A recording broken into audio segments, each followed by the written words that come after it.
I find you well.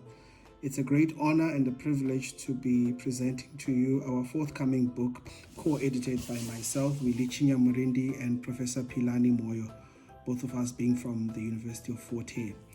The book has some key things that I would like to dwell upon that I think stand out and make it a very important read to the academic and practitioner community.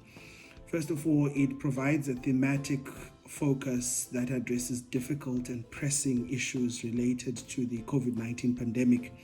And the book refuses actually to shy away from the uncomfortable truths by talking about issues and dwelling on issues that are deemed very important, particularly to the debate around future pandemic preparedness.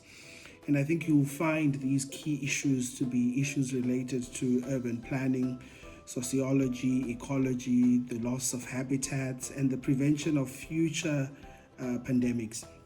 And another thing that makes it interesting also is the socio-economic nexus that it links, particularly looking at how the economic rebound, as some have called it, and its implications not just for higher education, but for the organizational well-being of employees.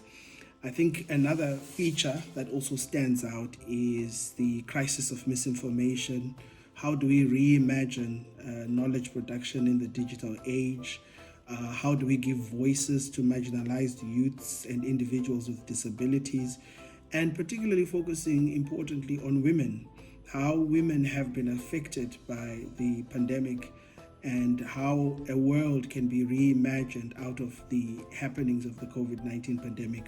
So in essence, the book is really a multidisciplinary perspective with contributors coming from various disciplines across the African continent and for our friends in the diaspora, offering a rich transdisciplinary toolkit to try and address issues that have stemmed from the COVID-19 pandemic. I also like the focus of the book in providing solutions, not just theoretical solutions, but practical solutions that also speak to the practitioner space and policymakers.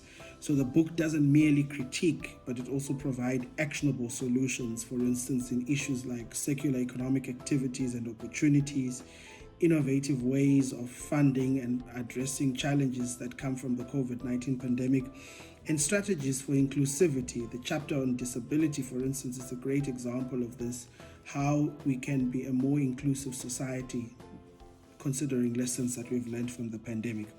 So in essence, this is really a book about a call to action, a call to a collective vision, ingenuity, so that we transform society at its core in trying to understand how we can be better prepared for the next pandemic.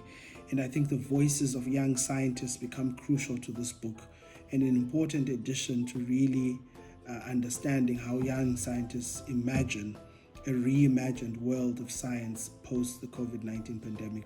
I hope you enjoy the book and send us your feedback. Thank you.